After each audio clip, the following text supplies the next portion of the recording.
खबर UP live, आपकी खबर तेज असर।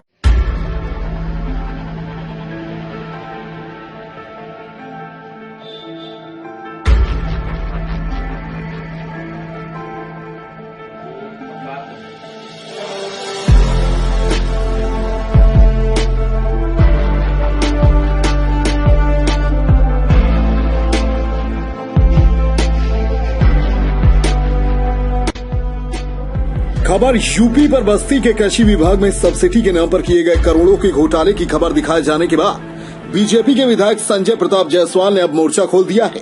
पूरे मामले को लेकर जिले के अधिकारियों की चुप्पी यह साबित करती है कि कहीं न कहीं भ्रष्टाचार को उन सभी की मौत सहमति है। इस पूरे मामले का खुलासा होने के बाद अधिकारियों ने औपचारिकता पूरी करते हुए केवल एक जाँच टीम गठित की, लेकिन दोषियों के खिलाफ अभी तक कोई कार्रवाई नहीं हो पाई है। इस बात की जानकारी जैसे ही बीजेपी के विधायक संजय प्रताप जायसवाल को हुई तो उन्होंने 2 दिन बाद शुरू होने वाले विधानसभा सत्र से पहले सवाल लगा दिया है, जिस पर जिले के अफसरों में अब हड़कंप मचा हुआ है। बीजेपी विधायक ने बताया कि कृषि विभाग में किसान के हित के लिए चलाई जा रही कृषि यंत्रीकरण योजना में अफसरों और बाबुओं की मिलीभगत से करोड़ों का फर्जी भुगतान हुआ है, जिसकी वह मांग करते हैं कि ऑडिट टीम जांच कर दोषियों पर कड़ी कार्रवाई करे। इसलिए उन्होंने विधानसभा में इस घोटाले को लेकर सवाल लगाया है और लोक लेखा समिति को बस्ती के कृषि विभाग ने पिछले 5 साल में कृषि यंत्रीकरण योजना के तहत जितनी भी सब्सिडी दी गई है उसकी जांच की मांग की है। उन्होंने बाकायदा मुख्यमंत्री को भी इस कृषि घोटाले से अवगत कराते हुए पत्र लिखा है।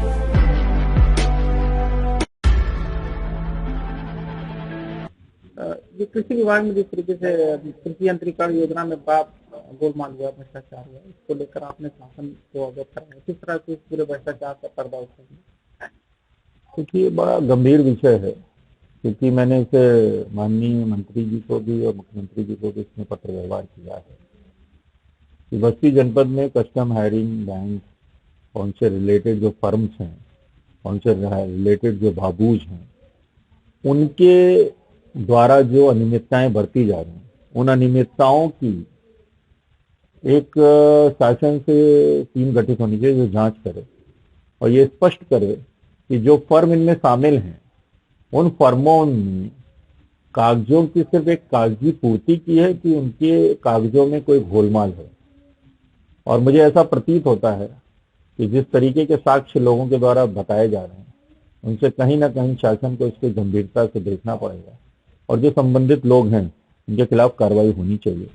मैं विधानसभा में इसको सवाल के रूप में भी उठाऊंगा और कोशिश करूंगा कि बस्ती जनपद में व्याप्त भ्रष्टाचार का समापन किया जा सके। कृषि विभाग में जो ये योजना चल रही थी कृषि यंत्रीकरण, इसके अंतर्गत कस्टम हायरिंग में काम थी, ये 2 योजना थी, फुल प्रूफ योजना थी। उसके बाद भी बाबू और कुछ कृषि विभाग के दलालों ने इसमें सेंधमारी कर दी और फर्जी किसान, फर्जी फर्म करोड़ों का नुकसान हो गया, ट्रैक्टर खरीदे नहीं गए, यंत्र खरीदे नहीं गए। नहीं, बिल्कुल सही है। अगर है ऐसा तो शासन की जो टीम गठित है इसकी जांच करेगी और मुझे लगता है कि जो दोषी हैं वो इस चंगुल से बच नहीं पाएंगे। जो भयभूत भ्रष्टाचार का नारा है सरकार का, मुख्यमंत्री जी की जो शक्ति है, उससे मुझे पूरा एहसास है कि ऐसी जो फर्में इन्वॉल्व हैं इस तरीके के करप्शन में, उन पर निश्चित कार्रवाई होगी और किसानों के लिए जो योजना बनाई गई है वो पूरी होगी और इसकी ऑडिट भी कराई जाएगी।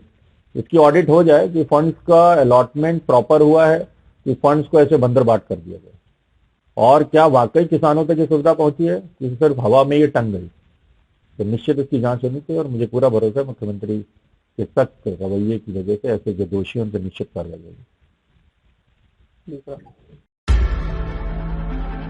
दरअसल कृषि विभाग में व्याप्त इस भ्रष्टाचार को जब हम सभी के सामने लाए तो पता चला कि फर्जी फर्म और फर्जी किसान बनकर कईयों ने सब्सिडी का फायदा ले लिया और उनके साथ विभाग के बाबू और अफसरों की भी मिलीभगत थी।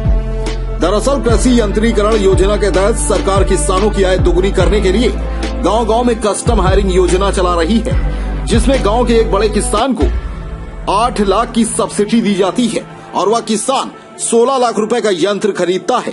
मतलब 16 लाख रुपए में किसान को 8 लाख सब्सिडी के तौर पर मिल जाते हैं। इस योजना का सीधा लाभ उन छोटे किसानों को देना है जो बड़े बड़े कृषि यंत्र नहीं खरीद पाते हैं और खेती किसानी में पीछे रह जाते हैं।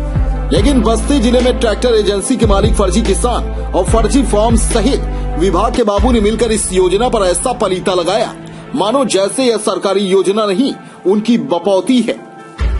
इस योजना के तहत किसानों को ट्रैक्टर सहित 5 प्रकार के यंत्र खरीदने होते हैं, जिसका इलाके के छोटे किसान लाभ लेते हैं। इस पूरे मामले को लेकर बस्ती मंडल के कमिश्नर अनिल सागर ने फिलहाल तो एक जांच टीम गठित कर दी है, लेकिन 1 महीने बीत जाने के बाद भी इसमें कोई कार्यवाही न होना ढेरों सवाल खड़े करता है। अब देखना यह होगा कि बस्ती कृषि यंत्र घोटाले की गूंज विधानसभा में गूंजने के बाद इसमें शासन स्तर पर क्या कार्रवाई होती है।